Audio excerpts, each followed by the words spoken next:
Hi, good evening. My name is Jay Rothman, and welcome to Real Men, Real Talk Live.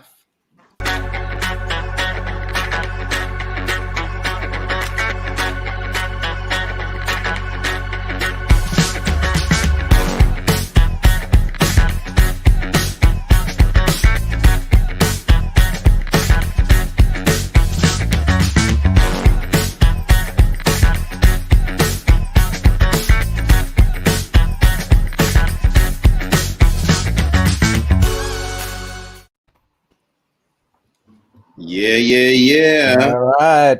Welcome. Well, another week is here, and my name is Jay Rothman. I am the host of Real Men, Real Talk Live. I'd like to welcome to the studio. We got Josh Ritcher coming in from Santa Monica, California. Evis, Heath, the man of the land from down under, coming in from New South Wales, Australia. We also have Charles Mattocks coming in from Tampa, Florida, and the Jeff Fasano, the man from Nashville, Tennessee, who lives in Nashville, originally from, Staten Island, New York. Welcome to Real Men, Real Talk Live. Gentlemen, it's good to see you. Another week is upon us, and here we are. This evening, our topic is one of those topics that we don't really feel comfortable chatting about, especially between friends, at home, in the locker room, in a conference room, but it's an important topic. It's one that we all are impacted by. I was thinking about it on my drive home this afternoon from up in Sedona, and I was thinking about, I wonder if there is one human being that has not been affected, has not been touched by someone's anger and rage at home, maybe at school, maybe at the workplace, or all of the above in our life. And so by asking that question to myself, I know that I not only have been touched by other people's anger and rage, but I will also admit that I've had my own over periods of my life. And how I've dealt with it is perhaps maybe I'll share that a little bit later in the show. But what I'd like to do in this moment is open it up. Let's jump right in. Let's really get into, from a man's perspective, anger and rage. Who is showing up, and how are we showing up as men in our own lives? And so what I'd like to do is bring it right down to the man down under from Australia, Evis, Heath. Why don't you open us up and share some of your own perspectives about anger? Because I do know that it has had a profound impact in your own life, especially as a child growing up. Yeah, Jay, as always, thank you, brothers, and welcome all of our audience out there. And as always, thank you and so much gratitude for your support and for all the birthday wishes through the week. Man, it's a hard topic because, I've been trying to actually be on the high vibes this week. No anger at all. What is the other one we're talking about today, Jay? Rage. I'm trying to stay positive here. And look, like you mentioned, man, we've been on shows together before, and we've discussed the anger issues that were in my life. I'm sure it's going to sort of go through a lot of the brothers tonight or, today here in the land down under through their stories. One big thing for me, Jay, really understanding and understanding the anger that was within me from my childhood and, from a lot of the abuse that I saw as a child going through. How in previous shows, man, we've talked about this, these emotions coming to the surface so many times, how they can be based on old patterns, old programs that we might have grown up, we might have seen, we might have experienced. And you know what, brother, through my relationships, not only just obviously with the beloved, or you might say your friends or even your family, you start to see subtle patterns of this word we call anger. Now, one place for me where I see it goes, a little bit turmoil for a lot of men is the suppression of anger. And it's one of these things that I know we're going to dive in deep tonight, because when we suppress something like this emotion or, feeling, some might call anger, then we really do start to find some problems coming out within our life. Now, as I went into my adulthood and I started to see old patterns played out from what I experienced and I saw as a child, I had to check myself, man. Some people were saying I was obnoxious. I was rude. Did you hear your behavior last night, Ev? So it's these sort of things that come to the surface and hopefully really awaken us. But are we aware of some of these emotions like anger? And how can we funnel it or drive it into something productive and positive? And on tonight's show, I hope to show you that and guide anyone out there that might be going through a little bit of anger issues. So welcome, guys, and thanks for having me on the broadcast again. Yeah, brother. Yeah, and yes, a happy birthday one more time, as you call it, Be Earth Day. I hope this week you turned 42 this week. A happy birthday, a virtual hug from across the pond from me to you, brother. I hope you had a day of peace, calm, stillness, and a day of love for yourself. Not yet, but hopefully after the broadcast today. Thanks, brother. Thank you. You're welcome. So who wants to jump in here? Anyone here, what Evis said that resonated at all, or your own experience? Let's go in. I'd like to pop in. And Evis just talked about suppressing anger or suppressing feelings. Or as we were growing up as kids, having our feelings suppressed and repressed by mom or dad. And pushing them down, repressing them. A little child being told, stop crying, don't be angry, don't do this, don't do that. And the child, the 5, 6, 7, 8-year-olds, thinks that they're an angry person, if we're talking about anger. So they just repress and stuff that feeling and stuff all their feelings that were labeled bad feelings, because there's no good or bad feelings. Feelings are just feelings. Then eventually what happens is as we get older and grow up, that repression stays there because of what we've been taught. And underneath it, the feelings have been repressed and suppressed. And eventually what happens is something will happen in our life that will trigger that feeling, will be triggered. And then the rage is just the trigger. The rage is not the anger. It's what's been triggered it's what's been triggered has been the suppression and the repression and the memory.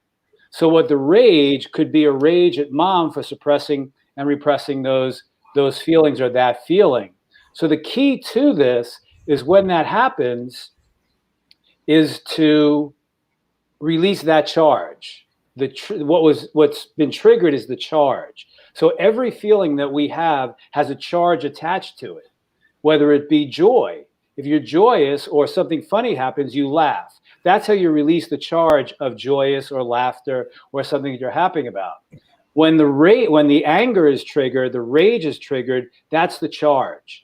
And the key to all of this is to be aware that we're charged and then use tools to release the charge, then allow yourself to have that anger. Because anger, sadness are not bad feelings. They're just feelings. So it's learning how to, release the charge when we're triggered, which is the rage, and then come back in. And after that charge is released, is discharged from us, we can have that anger, and then we can express the anger or what we're feeling to another in a relationship. I like that, Jeff. That's beautiful. And it's absolutely the case. It's that stuffed down energy that's stuck. We've bottled it up and packed it down there so tightly that when it comes out, it's like a shaken up bottle of soda, it just comes out in rage and all this, giant expression of all these feelings that have just been stuck. Totally. They've just been suppressed and repressed. And I've been tested with that in the last 6 weeks. Oh boy. Not fun. What happened? You want to tell us? I'd hate to see you angry there, Jeff. Oh, it's there. It's there. That's why I was an effective hockey player and football player when I was 15, 16, 17 years old. I had a situation come up in my life that it triggered me. Something hit me by a certain person in my life, triggered something so deep down inside that it's almost like I left my body. And the rage flew out of me, projected onto that person for about 5, 6, 7 minutes. And when I was finished and that episode ended, I walked away, and because I discharged that energy onto that person, I projected that energy onto that person. And I came out of that moment, which was a moment somewhere in my past. And I came back and I went, wow. And I don't even remember the last time that happened, but I stopped and then realized what had just happened, that I really wasn't acting from my adult space. It was that wounded child inside of me that got so enraged at what was triggered, which also was a great gift, because eventually what I realized when I replayed what I said to this person, it was a woman, I realized eventually that what I said, you disrespected my boundaries. You violated our agreement. You have violated my trust. This, that, and the other thing. I could have been talking to my mother. That ultimately, what I realized is that what happened triggered something so deep inside of me that I could have been saying all of that. My wounded 8 or 9-year-old could have been screaming at mom, saying, "Mom, you don't listen to me. You've never listened to me." And that's essentially what I was saying to this person in the 4 or 5 minutes. So it was the greatest gift that happened to me. So I got to look at the deep suppressed and repressed underlying wounding that contributed to me being charged, triggered, and projecting my energy onto another. Because we definitely don't want to project onto another. But that is, I reacted and didn't respond from a wounded child as opposed to the adult.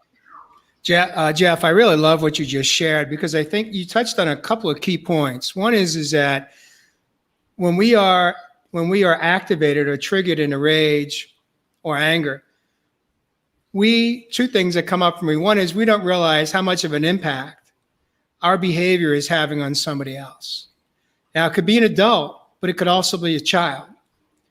What also comes up for me is that we are not aware when we're in that moment that really what's happening is the anger and or rage is just a shadow. It's just showing us. It's an indication that we have something from our past wound, let's say, from our childhood, most likely, or younger years that we have not faced. And so now we take our anger, our rage, what I call, when you're a kid and you get upset, what do kids do? They have an emotional meltdown. They have a temper tantrum. And when an adult has a temper tantrum and an emotional meltdown, it comes out slightly different, but the end result is the same.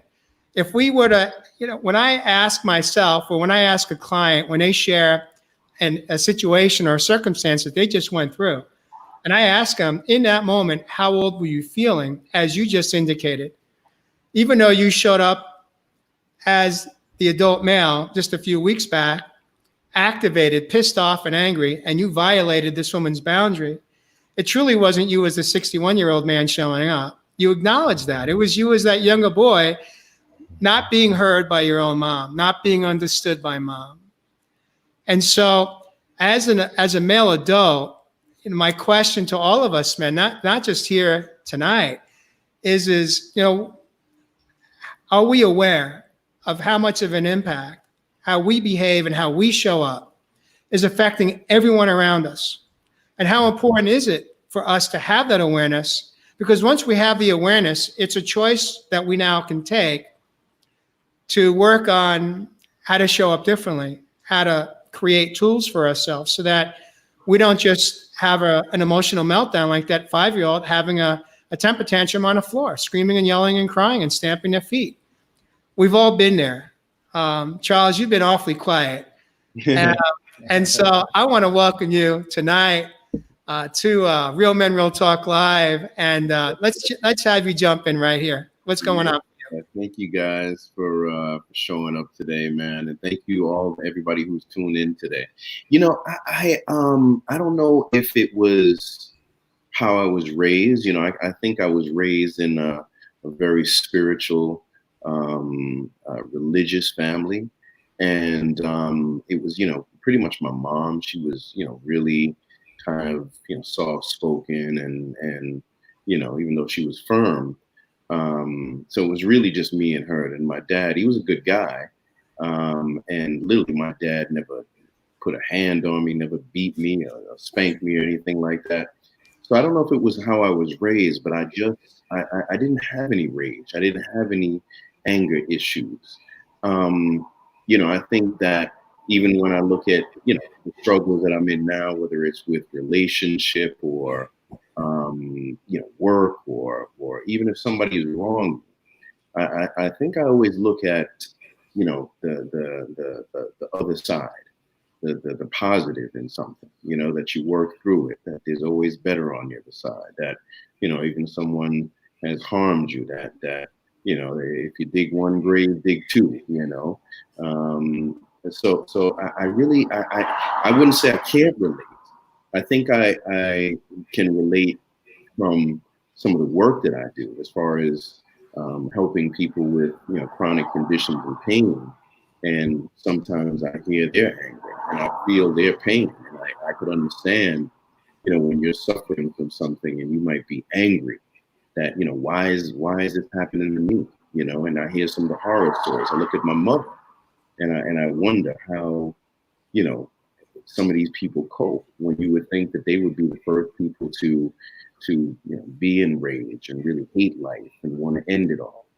But even in their worst, they actually see some light. That's why they keep fighting. So for me, I don't know. It's just been something that I don't know if it's my disposition or whatever it was, but while I don't feel those issues, I can relate to people who do, and, you know, always want to be a comforter myself. Thanks for sharing. Thank you. Go ahead, Josh. You brought up a really good point, Charles, is, you know, that awareness of what's going on in that person, that is maybe expressing anger in our direction or towards us or in a certain situation, that compassion. And that, when I was thinking about the topic this week, that was kind of, I had actually 3 big blowout arguments with a superior of mine on a TV show this spring. And that was unique to me. I'm a really hard worker.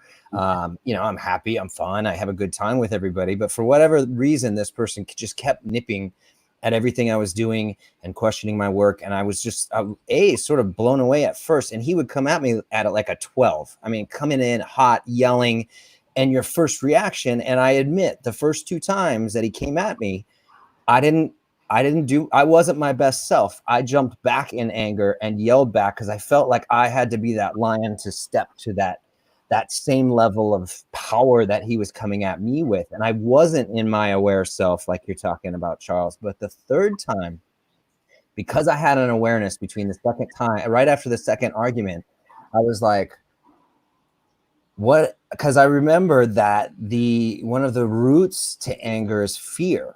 And so I thought about it. What fear am I triggering in this person that he feels he needs to express this anger towards me, to overpower and dominate that fear that he has? And so when I started looking at him, he came at me the 3rd time and came in at a 12 and was yelling again. And I did what Charles was talking about. I saw through the anger and I looked at him in a compassionate way and said, wow, this person must be in a lot of pain. And when I could wrap compassion around this guy, man, it diffused. It wasn't about me anymore. And we so often make this stuff about us, especially if someone's coming at us in an attack. I mean, it's hard not to take that personal. And I failed the first 2 times. But with that awareness and with that compassion, like you're saying, Charles, to look through that, to look at that person and hold them in a compassionate space, you see their pain and you see what they're going through. And that changed it for me. My relationship with him changed forever after that point. We never had a blowout. So even with that, so my question is,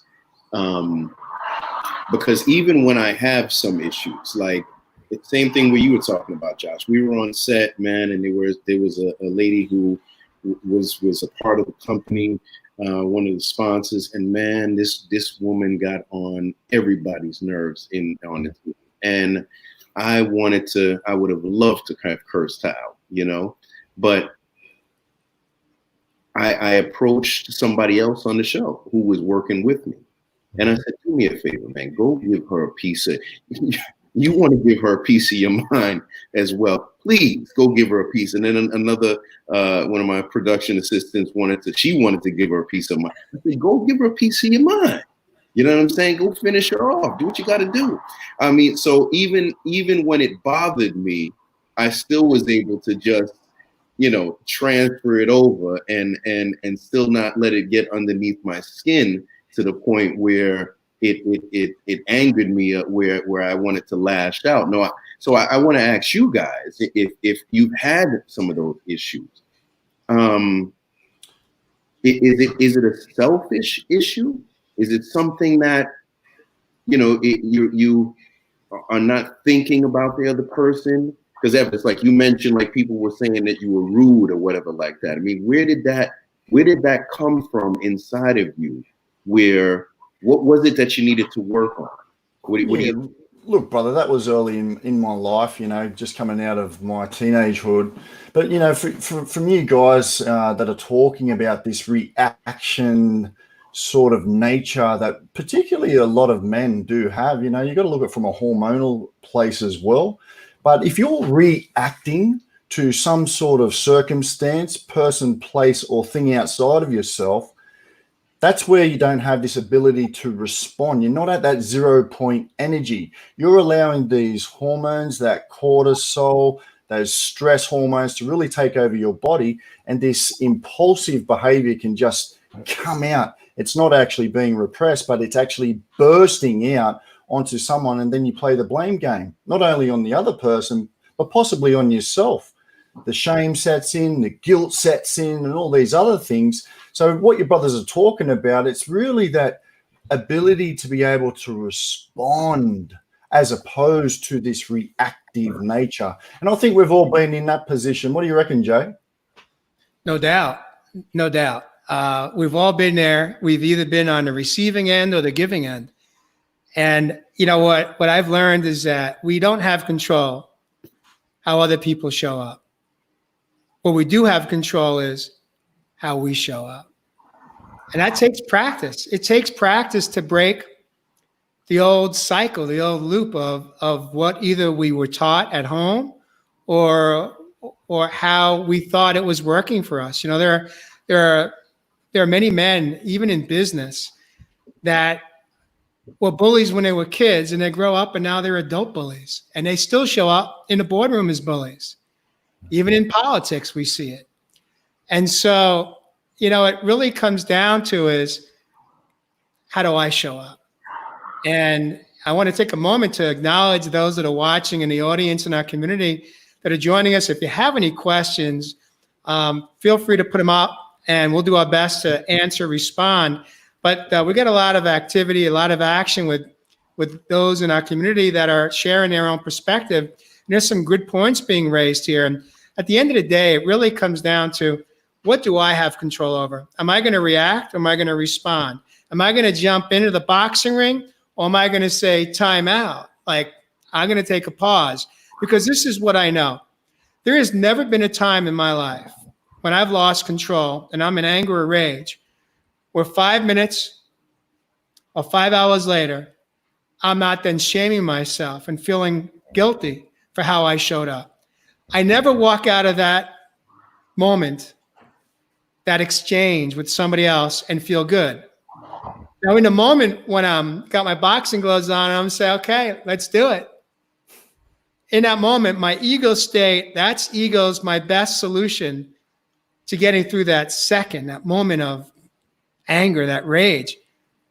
But it's only a few minutes later, as Jeff shared in his own exchange just 6 weeks ago, that he was not happy with how he behaved. He was not happy with how he felt. And so therein lies the greatest opportunity for us as men and also women to recognize, like, if it's not working, why do we keep going back to old behavior? Knowing that on the back end, we're going to beat ourselves up. What can we do differently? What are some of the things that we have learned through our own trials and tribulations in our careers and our relationships that can, in fact, change our experience so that we're not living in guilt and shame and blame? Josh, any thoughts on that? I mean, you nailed it, Jay. And Evis, it's the choice to respond, not react. And I admit in those first 2 encounters, I lost control. And yeah, of course, I felt bad afterwards because that's not who I am. At my core, I am a loving, caring person, and I've never lost control. I was, in some ways, I was really happy that I stood my ground, because I think the old me probably wouldn't want to rock the boat. I was so in some ways it proved to myself how much I've grown, in that I stood my ground and said, no, I'm not going to take this. This is bullshit. But I wasn't proud of the level of reaction that I went to, and I didn't respond. But instead of beating myself up, I had that third time where I could say, wow, in the moment, I can do this differently. And I did. And I was really proud of that. And I was amazed at the insights when I just looked at him yelling at me, the insights that I got when I held him in compassion. And I was like, wow, if this guy's this hard on me, he's got to be 40 times as hard on himself inside his own head. And how awful would that be to live that way? That's where my mind went. And that's when I was like, wow, this isn't about me at all. Powerful, brother. Powerful. Yeah, I hear you with Josh. I remember just 6 weeks ago. The key to all of this is what I chose to do was, when that happened, in like the brief 4 or 5 minutes that I projected that energy onto that person, and then came back and snapped back into my adult self, not my 17-year-old who snapped based upon my suppressed and repressed feelings of whatever went on. I realized, wow, whoa, what did I just do? And then just took the steps after it to learn from it. Like, what happened? What really happened in that moment? And replay it. And yeah, I beat myself up. I had a challenge for about a week or so to forgive myself, to say to myself, wait a second, even though I'm in this place in my personal process where I've done a lot of work, I'm 61 years old, I still have a learning curve.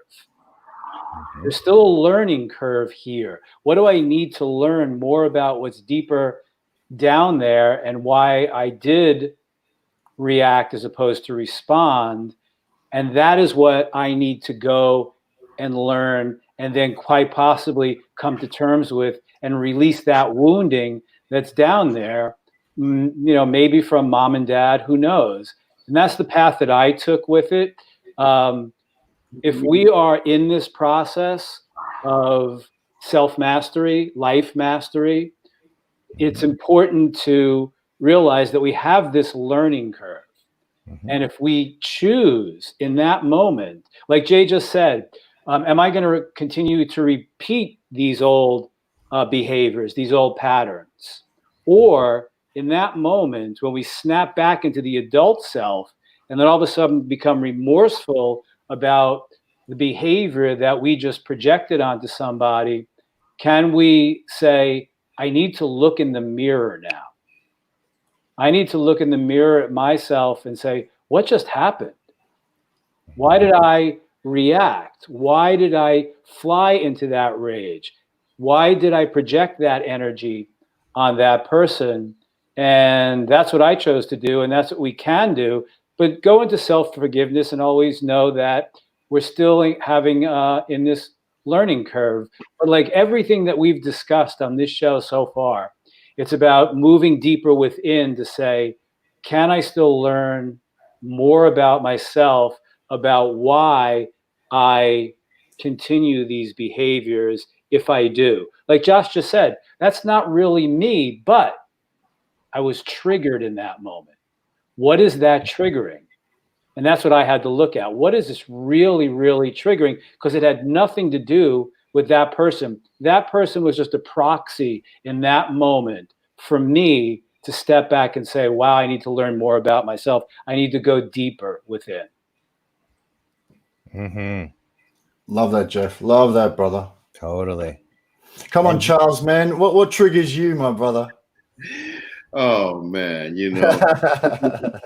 honestly, I wish, and I'm sitting here just trying to, think of ways. And that question I asked you earlier was because I saw some on the news yesterday, and it was this kid who literally just said he was going to go to the mall and was going to do something bad at the mall, and he ended up going there doing something bad at the mall. And I thought, man, this is just really selfish. And I kind of wonder, when people have those type of feelings, is it an internal selfish thing? Like you hear people when they say, man, they're a happy drunk or they're a belligerent drunk. Is it where do those feelings, arrive from? Where you can't look at a situation in a way where you can see truly just the best in that. And, because we are in many senses a selfish race of people. And a lot of people just want first. So whether it's politics, they're selfish, right? They're mad at this candidate. They're mad at that one. They want to pick it. They want to show up, man, with all kind of ammunition and get out there with no mask, and they're mad. Where's that anger come from? It's almost a selfish thing. If we look at it and really think about it, where it's us first and other people second. So I don't know, just trying to understand if we were better people and we thought of, other people first, right? As the scriptures say, treat people as you want to be treated. If we had that mantra, would we not be, put off that anger and not walk around with just, it's all about us and all about what we need and all about, what we have to conquer or devour. Just you guys tell me what you think. And that ties into Elena's first question. I wanted to, how do you deal with somebody that comes at you at 100? Do you just walk away or whatever? And Charles, you nailed it. And it's that compassion. When we flip ourselves to compassion and take ourselves out of that emotional moment, you know how to respond. If someone's hurting, you're going to respond to them a whole lot differently than if you feel like they're attacking you. And so we as people know, that heart knows. We have that inner voice and we have that inner knowing. And simply flipping the awareness, responding in the moment instead of reacting, then you know how to respond. It'll come out of you naturally. Yeah. Go ahead, Charles. I wonder, and I'm just, probably off topic, but I just wonder if, as we're talking about this, is do people really, is it just about us? We may talk about our loved ones and our family and things like that, our kids or whatever, but is it really just about us? It seems like, since we have such a short period of time, people are willing to do anything just to make it, right? They're willing to steal. They're willing to rob. They're willing to cheat. They're willing to lie, just to get that little piece of the pie. Once again, going back to the selfishness. So when I look at some of the people who are dealing with this rage and anger, and Jeff, you may jump in and maybe I'm looking at it in the wrong way, but when I look at some of these people who are dealing with this rage and anger, who take it out on even other people, right? Innocent people. And whether it's an argument at home or we saw that thing on the internet yesterday where you got this kid punching an elderly person.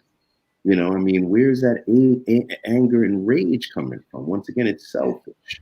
It's wounding, Charles. Okay. It's childhood. It's wounding from whatever they learned from mom and dad, whatever they were modeled by mom and dad, whatever trauma that was inflicted upon them when they were kids, what they saw, what we saw. I know where a lot of mine comes from, which is the suppression of my feelings, the suppression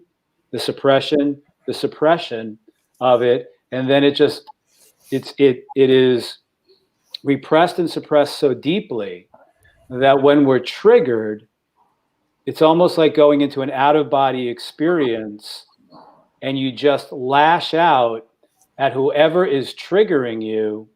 But more than likely, they're just a proxy for that deep, repressed and suppressed wounding inside of yourself that was programmed and conditioned inside of us. That is what we can look at. If we could all get to that place of raising our awareness and consciousness to ourselves to see that when another maybe comes at us and is angry at us, or like in Josh's situation, I've had those situations also, I think we all have, is if we can say, wow, I've been there, I've projected, I've reacted. Where did my projection and reaction come from? Well, I've chosen to go deeper within to find out where my source is, and then look across at somebody projecting that onto us and go, wow, I can see through that to their wounding. And they're coming from a place of wounding at us, and then see their defenses accordingly. That's another way to look at it. So when you're looking at somebody who is, for example, Charles, that video, see through to that kid, that person's pain, the deep pain that they're feeling underneath it. And what anger covers underneath it all is sadness. Anger is a mask for sadness.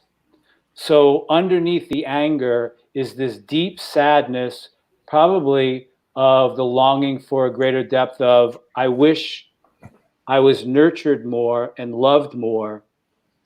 And that's what I'm sad about. But I'm so angry at it that I'm going to cover it up with the anger. And then when it's triggered, that anger is going to come out and project upon somebody. And like I said, in that moment, that kid might have stepped back and go, whoa, what did I just do? Because he was out of his body, living in the past. I love what you shared. Go ahead. How old was that kid, Jeff? I wasn't aware of the story. Sorry, how old was the kid that got involved in that, Jeff? I don't know, Charles. How old was that kid in that video? The kid who was abusing the elderly people. Yeah. He wasn't a kid. He was probably, he looked about 21. Wow. Yeah. What I'd like to do is I'd like to take a moment here to break it down. Jeff, I love what you shared. You really took it home. What I want to share from my perspective as a man growing up in American society, chasing the American dream and juggling it all. And through the juggle, what I lacked was a safe space for myself. And what I mean by that is a safe space to be able to express all of my emotions, the toxic ones and the healthy ones, but all of them, because there's no good and bad. It just is. But I reached a point in my own life where I was suppressing them. And so, it's like if you suppress the pressure, after a while, it's got to go somewhere. And that's when we have these moments, these meltdowns as even adults. And what the game changer for me in my life was when I created, I knew that I hated who I had become. I hated that man. And I didn't know who I was. But part of that self-discovery was learning how to express my true feelings, all of them. And that brings me to what I'd like to really kind of hone in now is what helped me. The biggest tool that helped me learn how to regulate and manage my emotions was through tears, through crying, through expressing how I feel and acknowledging that real men do cry. Now, it took me 54 years to wake up to that, but that became my reality because once I learned how to give myself permission to do just that, it changed everything for me because I no longer had it building up into where it was going to come out sideways one way or the other in a very unhealthy way for myself and touching other people in my life.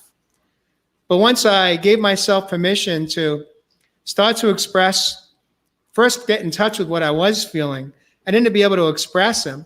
And then if the tears were to flow, let them go, let it out. Because once I let it out and release it, all that pressure is gone. And it's like, it's just a beautiful experience. And so I invite men and women that think that it's a sign of weakness to not cry, to give yourself permission to do just that. I don't know how you guys feel about that. I'd like to invite you to to piggyback my experience with that and let me know, have you had that experience and how's it working for you? Well, Jay, man, you just hit it, dude. Creating a safe place to have our feelings and to express what we're feeling and our emotions. That is what our wounded kids inside of us never had, is that safe space to express ourselves instead of having to repress and suppress ourselves. That is so cool, man. And creating that safe place. And you're looking at a person who cries an awful lot to have those feelings. When I was growing up, if I even went to crying, my mother would look at me and say, "Stop crying." Because what it was triggering in her, she didn't like, so she had me stop it because she couldn't deal with her feelings. And having your feelings, finding a safe space to have your feelings, having someone who creates that safe space for you is something that is so important. And to express how we're feeling, release our emotions, and be able to go to that place to know that we are safe no matter what we are feeling. We are safe. We can have our feelings. And the most important thing is that when my mother, when I was the age of 8 or 9 or 10, and I started to cry, and she said, "Stop crying," it made me feel at that time, even as I was older and older, that if I connected with a woman, I wasn't safe to express my feelings to that person. So what I was modeled was, it's not safe in front of a woman to express yourself or cry or have your feelings. Yeah. That's where the suppression begins. Yeah, agree. And I've had to learn that on the job.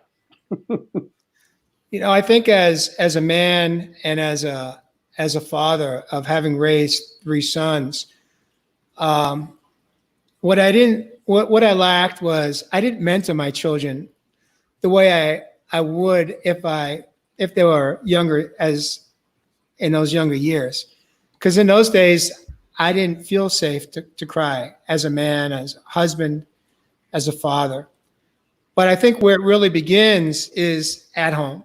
Where it really begins is if we have the opportunity to mentor our own children, even if we don't have children to mentor our friends' children, just by how we show up relationally in our adult relationships, our children are watching our behavior more so than they're watching our words. And so if they see that you feel safe enough, if you, let's say you're hanging out with one of your buddies and he's got his kids along and something happens and you get emotional, like, that's okay. And then you have that opportunity to mentor them and share with them why it is okay that you just got emotional. I got emotional on a show yesterday with Dr. Dick and Bettinger. And I was at ease with it, number one. Secondly, I was able to express to him a few minutes thereafter. I said, the tears that I just expressed, this was at the end of the interview. I said, these are tears of gratitude. These are tears of gratitude for the friendship that we have and for the fact that he survived COVID-19 as a 72-year-old man. I was just in such gratitude that he was alive, that he made it. And I allowed those emotions to come through, even in the middle of an interview. And for me, that is what true freedom is about. Freedom, inner freedom is about being able to express how I feel, be in touch with my emotions. My job is not to suppress them. My job is not to control them. No, I don't. I tried doing that. It nearly killed me. I think the solution is to express them in a healthy way by understanding what is behind the emotion, which is a feeling, and what's behind the feeling is real simple. It's called a thought. And much of the time, we believe our thoughts as though they're really true, when in fact, they're not true. They're just a thought. What is true is that when we come out of thought and we drop down into the now, into the present, are we okay? Evis, what do you think? Are we okay when we drop down into the now? 100%. I mean, that's the name of the game, isn't it? We really want to be in that presence or the present or the now, like you're talking about, Jay. But what I see too, with the discussion tonight, I think we've got to talk about also as men, and a lot of the men that I help them channel this anger frequency into the physical body. Now, it was a really beautiful vehicle for me. And a lot of people say, man, you were so obsessed about building the body of your dreams. But what you didn't know about me, with all of that anger, with all of that rage that I may have had and saw as a kid that was part of my cellular DNA, I channeled that into my health. I was still doing the stillness. I was still practicing the calmness. So I was finding the balance. I'd still have a cry, but I'd also, with that masculine energy, drive it into my physical body. So it's one thing that I've really helped a lot of men through is being able to find this balance. These beautiful things that we call emotions, as we know, it's just energy in motion. It cannot be destroyed, only transferred. So you have to become, number one, aware. Then you have to start asking yourself, I asked these 3 questions last week. Who am I?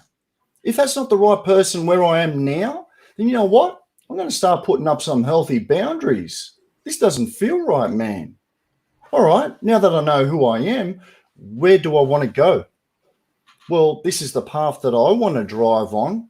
So how am I going to get there? Well, I'm going to drive some of this energy, whether it is anger, whether it is rage, because remember, both of these energies can be either destructive or constructive or productive. So then you've got to ask yourself, who do I want to become along this ride? Well, I know that obnoxious person, that rude person that people were saying that I was back in my 20s, that wasn't the person I wanted to become. So I found the balance. I found the balance of that sacred feminine and masculine to be the person that you see here today. So I invite all of my brothers and sisters out there. We are truly in a time where we're getting triggers left, right, and center. And the brothers have talked about this tonight. Be aware of some of those triggers that drive some of these emotions up through your body, through your very being. Because, yeah, it might be stuff that you have to work on. But then create this safe space and avenue for these beautiful things that we call emotions and feelings to really color the richness of your life. Beautiful. Love that, Evis. Beautiful. Yes. And that's it. We have choice. And I think that is the most powerful thing on this planet. The world tempts us to get mad or tempts us to get angry, and we have those demons these external forces are triggering, right? I mean, that's what it is. It's triggering our old ghost, that shadow that Jay talks about. But we have choice, and that choice is our power, and that's everything. Respond, not react. Step into that control that we do have. Step into that power that we have to say, no, I hear you, brain. I hear what you're trying to get me to do, but I have choice. And I love that, Josh. You just nailed something. You just brought it home, which is we think as men that when we are angry and we're screaming or we're yelling or we're in a blackout rage, which is to the extreme, that's power. That's us being men. And in fact, that is when we lose our power. That is when, as I said earlier, we go to guilt and shame within minutes, sometimes hours. If we have if we're consciously living. If not, then we're just going to blame everyone for our behavior anyway, which happens in millions of homes, no doubt. With what time we do have left, because we're almost coming up on the hour, this is a time where each one of you men, you get 1 minute to share a tip on this topic. Jeff Fasano, I'm going to start with you. You got 1 minute. Can you make that possible tonight? Yeah, to all the guys out there and to everybody out there who gets in that moment where they're triggered and you feel yourself being triggered by something outside of yourself, someone outside of yourself, triggers something. Somebody does something, says something that triggers you in that moment, is to be in that moment of where you're triggered. And then, as Josh just said, close your eyes, breathe, stay conscious. I'm triggered and I need to make a choice here. Whatever that choice may be, you might choose to just say, excuse me, I need to walk away. And then if you're triggered to the point where you're really feeling that energy rising so high within you that you're feeling like you're going to go into a rage, find a way to walk away and release that charge by breathing deep inside, going into your car, turning on the radio, screaming at the top of your lungs, but finding a way to release the charge in that moment. And then when that charge is released, then you have another choice. You can go and talk to that person. You can express yourself to that person. But the most important point at that time when that rage or that energy is rising within you, stay as conscious as you can and know that that's happening, and then make a choice to go and release that charge. And then you might find what's underneath that charge, and that is what you can deal with, and that's what you can express. Beautiful. Yeah. Jeff Fasano bringing it home. Charles Mattocks. Man. You are up. 1 tip. As we're talking here, I'm just really, just floored by, are these the kind of conversation? I see that women love these conversations and love us to get really deep. Do we talk like this to these women? Obviously they're liking us talking like that, and we're talking amongst the guys, but do each one of us sit down with that significant other, and do we get this deep, or do we kind of hold back? Just curious.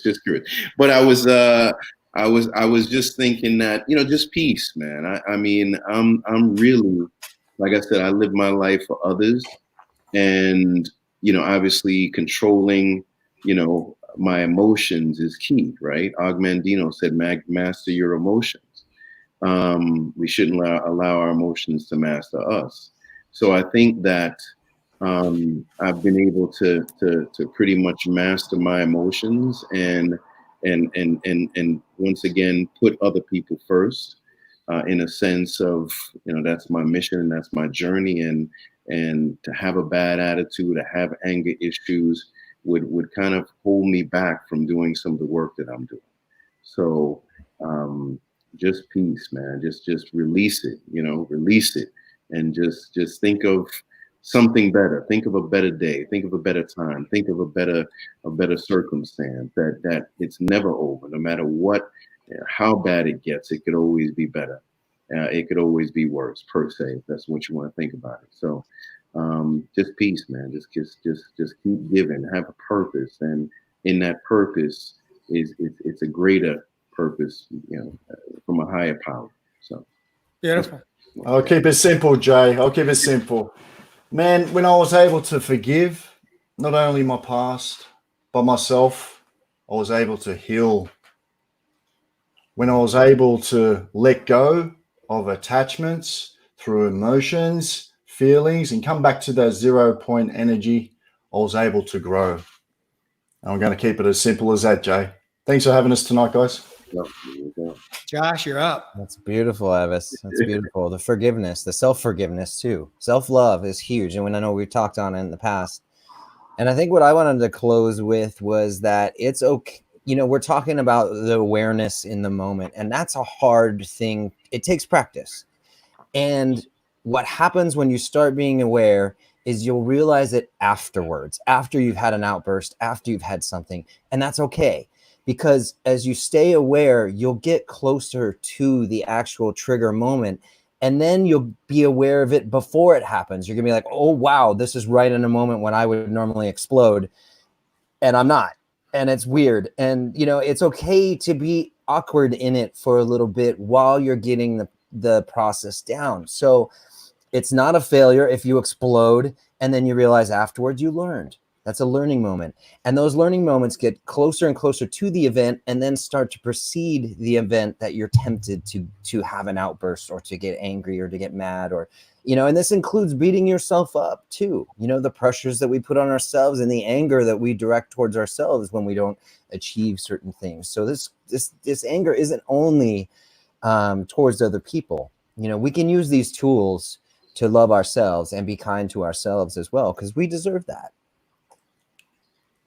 Beautiful. Beautiful. I want to thank each one of you men for stepping in tonight. This is not an easy topic because, we probably, other than Charles, can all say guilty as charged.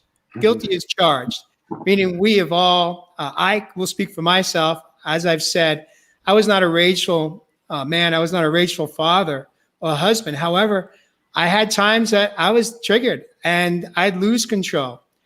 And it had nothing to do with my children, and it had nothing to do with my ex-wife, and it had nothing to do with my ex-bosses or my ex-clients or my mom and dad or anybody else.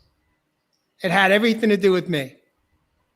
I was the one that was frustrated. I was the one that that inner anger that went on for decades. I just carried it with me from my childhood.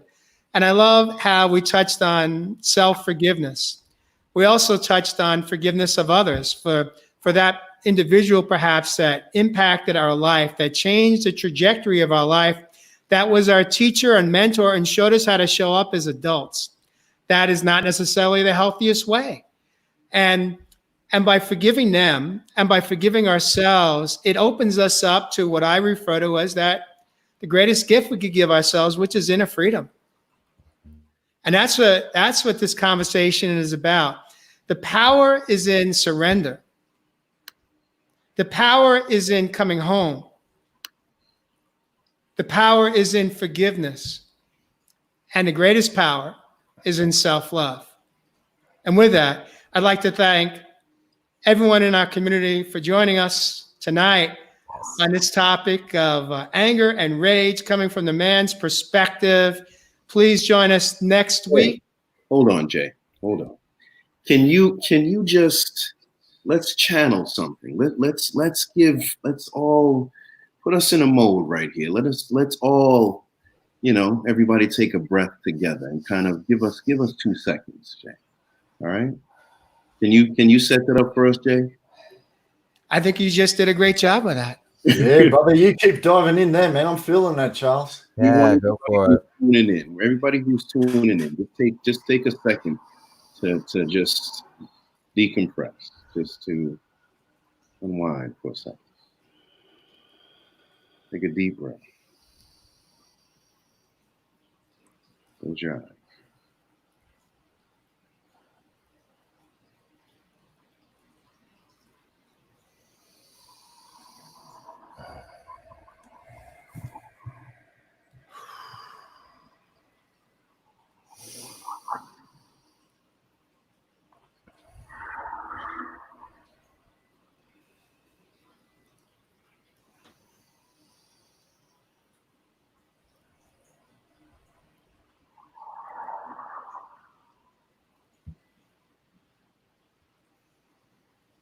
All right, brother. That was beautiful, Charles.